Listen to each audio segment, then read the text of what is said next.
Cuando empezamos a estudiar y a leer la carta a los filipenses, vamos a ver allí regada en toda esta carta un montón de expresiones y palabras muy enriquecedoras para nosotros.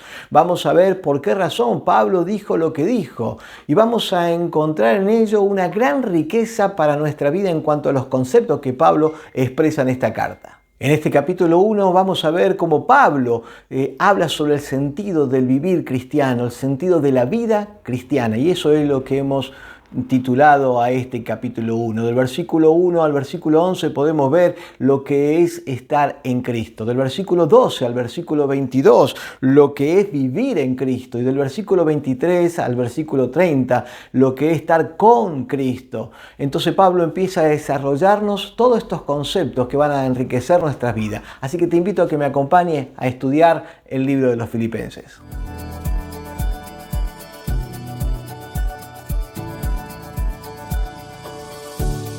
Cuando comenzamos a leer Filipenses capítulo 1, podemos notar apenas en el comienzo de lectura una expresión que nos puede llamar mucho la atención en relación a los demás escritos del apóstol Pablo. Pablo escribe: Pablo y Timoteo, siervos de Jesucristo. Pablo no se presenta como apóstol, no hace ostentación de título, no busca como sobresalir sobre Timoteo. Pablo simplemente se pone al mismo nivel de Timoteo o pone a Timoteo al mismo nivel de él. Simplemente Pablo y Timoteo. Él no buscó ser sobre Timoteo, no era necesario para señalar tal cosa o hacer notar tal cosa a los hermanos de la iglesia de Filipo. Pablo y Timoteo, siervos de Jesucristo. Pablo está diciendo siervos de Jesucristo, usando una palabra griega que era doulos, que quiere decir esclavo de Jesucristo. El siervo era contratado, era un servicio hecho a través de un pago, era contratado por un tiempo y pagado. El esclavo no tenía derecho a cobrar tal cosa, simplemente servía porque a su amo le pertenecía. Y esto era la expresión que Pablo está usando en esta carta a los filipenses. Pablo y Timoteo, siervos de Jesucristo. Y sigue diciendo: a todos los santos en Cristo Jesús que están en Filipo, a todos los santos.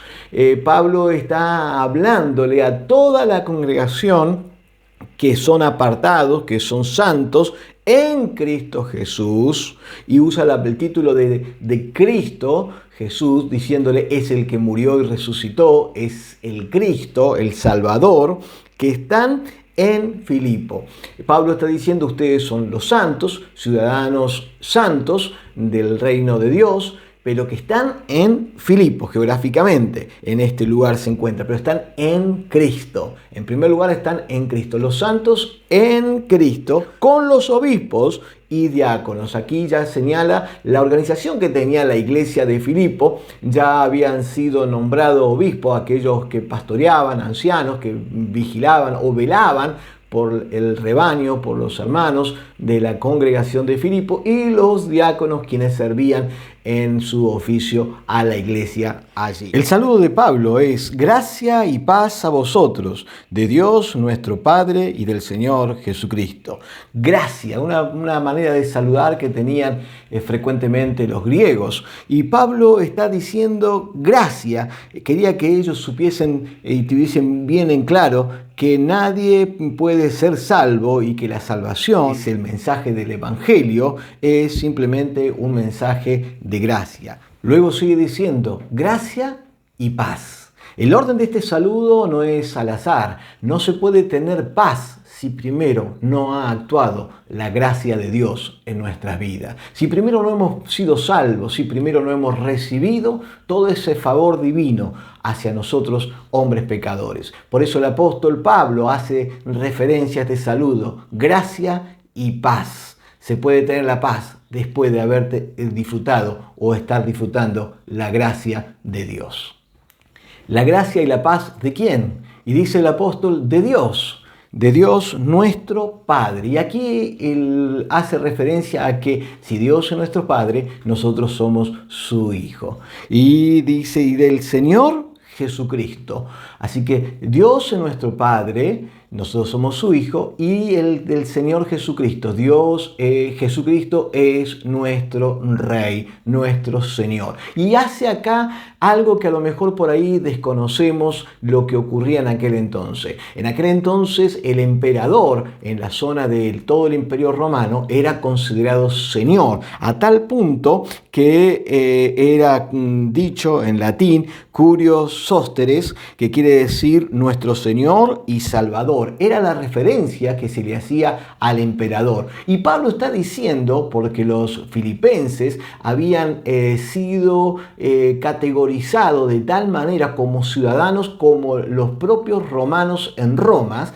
Aquí también, en Filipo, tenían la misma consideración para aquellos ciudadanos, de tal modo que habían adoptado sus leyes, sus costumbres y su cultura a la perfección. Y ellos consideraban al emperador como Señor y Salvador. Por eso hace este choque de concepto y presenta a la iglesia de Filipo Pablo diciendo: el Señor Jesucristo, Dios nuestro Padre, y del Señor ahora ya no es el emperador, el Señor de ustedes, sino el Señor de ustedes es Jesucristo. Y hace esto Pablo para dar a entender quién es el Señor de sus vidas. Ya no es más el emperador a quien antes en otro tiempo lo tenían como tal, ahora es Jesucristo. No solo somos hijos de Dios, sino que Jesucristo es nuestro Señor.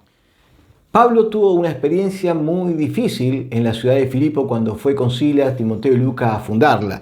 Recordemos el capítulo 16 del libro de los Hechos. Pablo fue azotado injustamente, fue puesto preso allí. Bueno, usted ha repasado el capítulo 16 seguramente en el video anterior.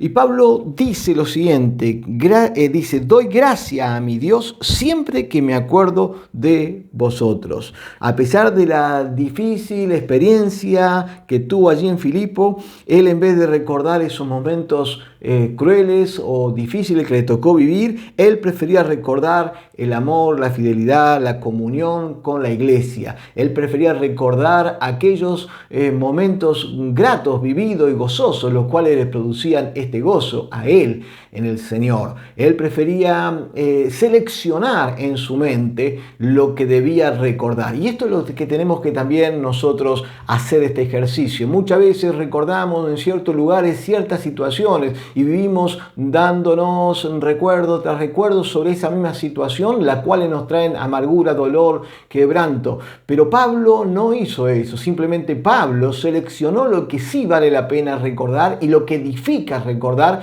para su vida, para su crecimiento espiritual. Y esto es lo que hizo. Por eso dijo: doy gracias a Dios siempre que me acuerdo de vosotros. Y Pablo tenía esa selección de recuerdos gratos y se gozaba, en los cuales vamos a ir viéndolo en los siguientes versículos. Y Pablo dice en el versículo 4: siempre en todas mis oraciones rogando con gozo por vosotros, rogando con gozo por vosotros, su testimonio, por sus vidas, por sus acciones, por lo que había escuchado acerca de lo que estaban viviendo la iglesia de Filipo. Y Pablo justamente está diciendo esto: el gozo no depende de las circunstancias favorables, es parte del fruto del Espíritu Santo que está en nosotros. La felicidad depende de la circunstancia, pero el gozo depende de la convicción que tenemos nosotros en saber quiénes somos en Cristo Jesús. Por eso lo dijo al comienzo: a todos los santos en Cristo. Y eso ya es producto de gozo, de alegría,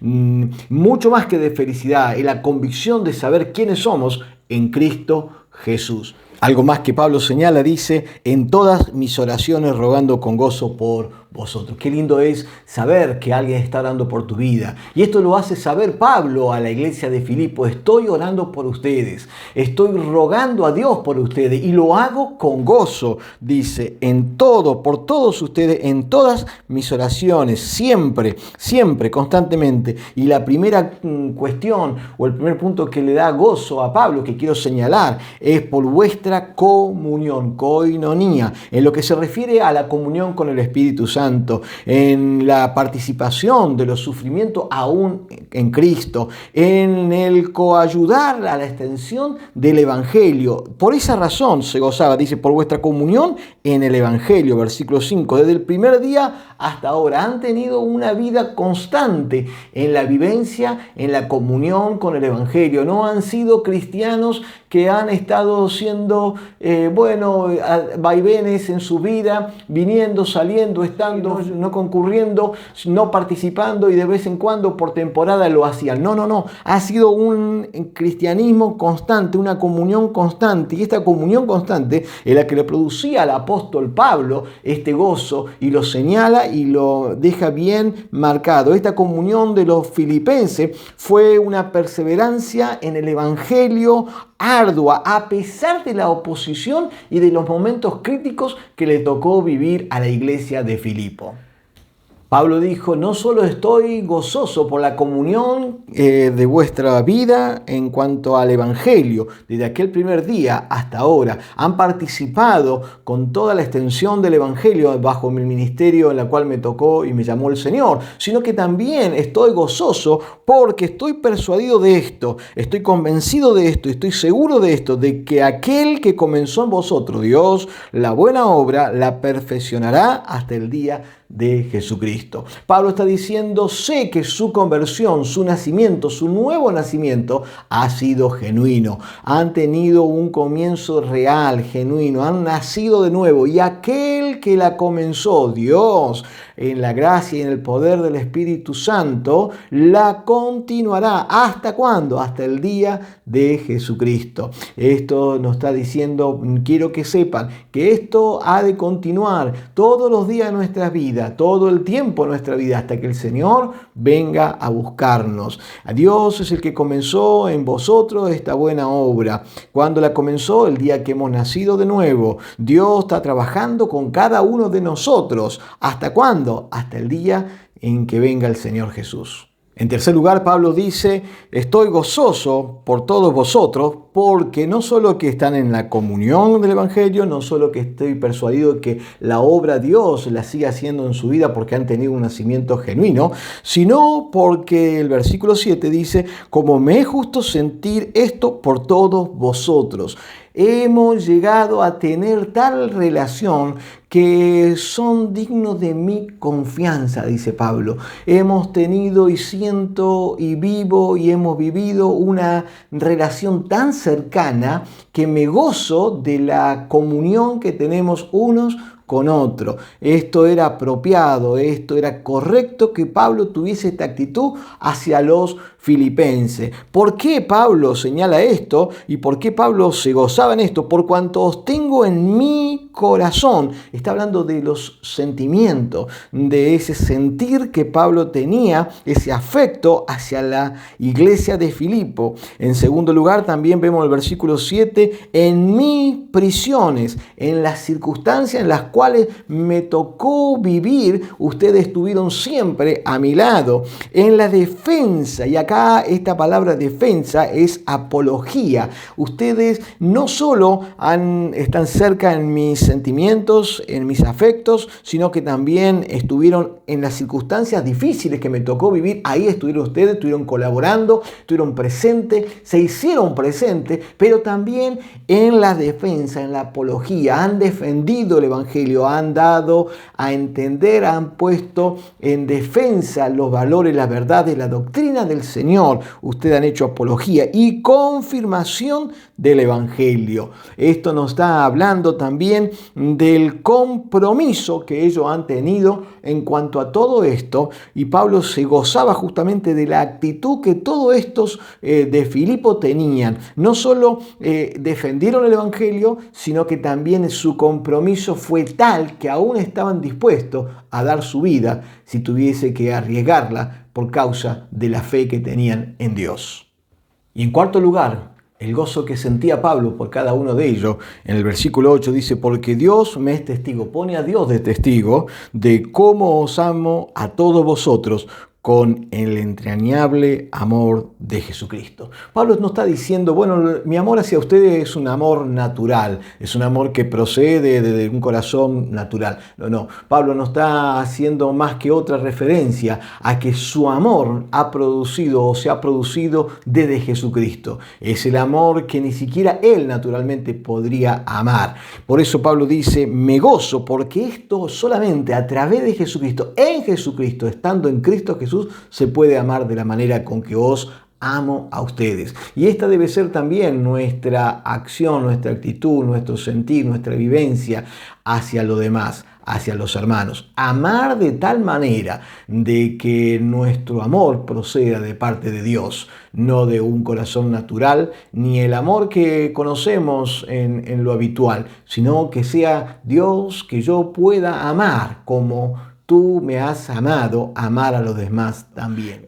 Pablo en este caso da a conocer por qué está orando por ellos. Él está dándole a entender que estoy orando por ustedes por estas cuestiones. En primer lugar, versículo 9 dice, y esto pido en oración, que vuestro amor abunde aún más y más en ciencia y en todo conocimiento. Vuestro amor abunde, desborde, que sea un amor con pasión en la vida, un amor comprometido.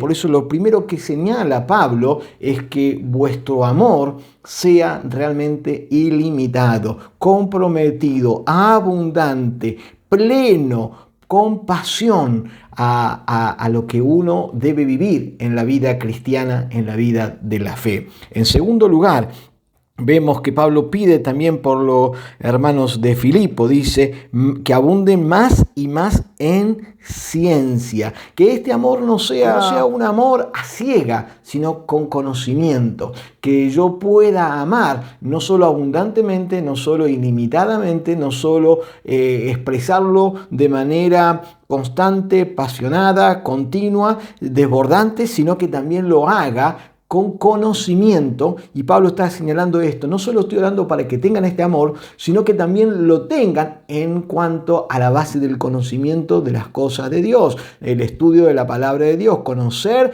plenamente a Dios. Ese es el segundo punto. Entonces quiero que progresen en esto, dice Pablo. Quiero que crezcan en esto. En tercer lugar, nos habla también Pablo, dice que abunde aún más y más en ciencia y en todo conocimiento. Aquí nos habla de un discernimiento, de conocer, de aplicar lo que hemos aprendido, de lo que hemos conocido, llevarlo y procederlo en nuestra vivencia. El problema es que a veces los cristianos no es que no sepan o que no conozcan las verdades bíblicas, sino el problema es que no las aplican. Y esto es lo que Pablo está pidiendo justamente a la iglesia, en la iglesia o para la iglesia de Filipo. En cuarto lugar, nos habla en el versículo 10, para que aprobéis lo mejor, a fin de que seáis sinceros e irreprensibles para el día del Señor, para que aprobéis lo mejor. Nos está hablando aquí para que entendan que es lo más excelente, que aprendan a comprender es lo que debemos hacer en lo espiritual y asegurarnos que lo que elegimos es lo mejor, lo más excelente. Y Pablo está pidiendo justamente esto, que no solo el amor que ellos vivan, que sea desbordante, abundante, ilimitado, no solo que esté basado en el conocimiento de la palabra de Dios, y no solo que también aprendan a aplicarlo eso, sino que en la aplicación aún elijan lo más excelente, aún elijan lo más excelente. Por eso dice que para que aprobéis lo mejor, cuando lo apliquen, elijan lo mejor. Eso es lo que está diciendo, lo mejor para el Señor. En quinto lugar, nos habla de un amor sincero, porque dice lo siguiente, a fin de que seáis sincero, un amor puro. Y la palabra sincero viene de lo que antiguamente se sacó de aquellos artesanos cuando hacían una vasija y estaba un poquito, dañada, la cubrían con cera y de esa manera después la barnizaban y la vendían.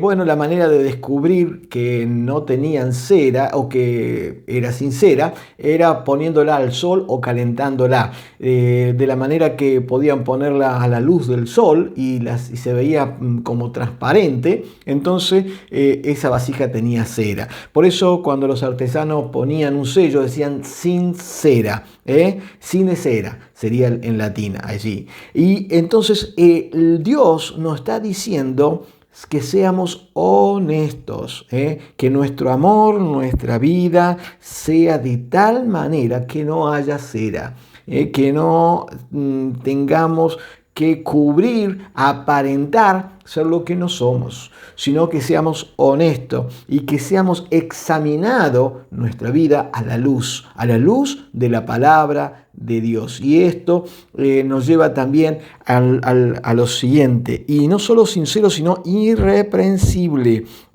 La palabra sincera nos habla de un comportamiento y una vivencia interna. Pero la palabra irreprensible nos habla de hechos que nosotros podemos manifestar hacia afuera. Entonces nos habla de una vivencia externa. Y Pablo está rogando a Dios por los filipenses por todo esto, para que su vida tengan un amor abundante, ilimitado, pero que sea un amor basado en el conocimiento de la palabra de Dios. Y no solo que sea eso, sino que también sea un amor que sea aplicado a esos conocimientos. Y además que en la aplicación elijan lo más excelente, lo mejor, y que su vida sea honesta en lo interior, pero también que sea irreprensible en lo exterior, en lo que se está mostrando afuera, Dice, y vuelve a hacer referencia para el día del Señor. Hace referencia aquí Pablo, y este es otro de los motivos que Pablo está señalando a la iglesia de Filipo tal cosa. Dice que ellos puedan tener la perspectiva de vivir el hoy como esperando aquel día del Señor. Ya lo había señalado en el versículo 6, hasta el día de Jesucristo. Y ahora lo señala de nuevo diciendo, para el día del Señor. No nos olvidemos, vivamos de tal manera puros, sinceros e irreprensibles exteriormente en nuestros actos, entendiendo que un día estaremos al frente del Señor, estaremos ante el tribunal de Cristo, que un día el Señor vendrá a buscar a su iglesia. Por lo tanto, vivamos como que ese día está tan presente como el día de hoy. Así que entendamos esto, y esto es lo que está pidiendo Pablo en su oración a favor de la iglesia de Filipo. Sigue diciendo en el versículo 11, lleno de frutos de justicia que son por medio de Jesucristo para gloria y alabanza de Dios. Y aquí nos habla de una productividad que Pablo espera en cada uno de nosotros. Todo lo que hacemos por Cristo es porque Él ha puesto en nosotros el querer como el hacer según su voluntad. Y aquí nos habla de la comunión necesaria que tenemos que tener en Cristo para llevar fruto.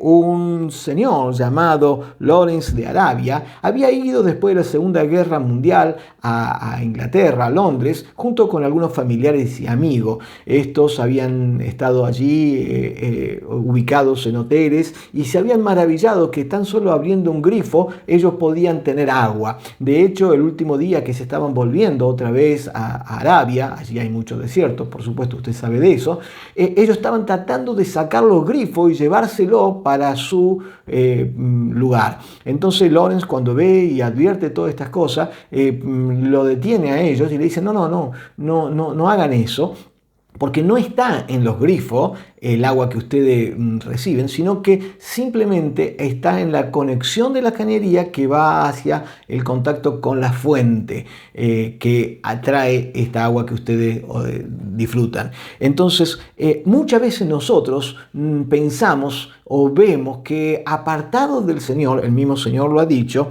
si permanecéis en mí y en mi palabra llevaréis fruto. Esto lo dice en San Juan capítulo 15. No podemos como rama pensar que el fruto procede de nosotros. Si estamos en la comunión con Dios, si estamos en su comunión, en su vivencia, vamos a poder producir el fruto. No porque seamos ramas, sino porque estamos conectados a la savia de Dios, a la comunión con Dios. No porque llevemos un grifo vamos a tener agua. Si no está conectada a la cañería y la cañería a su vez a una fuente en la cual le genere el agua, no va a salir agua jamás de ese grifo. Así que Pablo está diciendo y orando por ello, justamente por esto, lleno de fruto de justicia, pero por medio de Jesucristo, no es por medio de ustedes. No es una cosa que nace en el corazón o en la voluntad del hombre natural. Esto es solamente en la comunión con Jesucristo. Y por último, Pablo señala diciendo para gloria y alabanza de su nombre. En Hebreo capítulo 13, versículo 15. Dice lo siguiente, lo voy a leer para que lo tengamos presente. Así que ofrezcamos siempre a Dios por medio de él sacrificio de alabanza, es decir, fruto de labios que confiese su nombre. Alabanza es agradar al Señor, glorificar su nombre. Y esto lo tenemos que tener también, Pablo dice, como prioridad.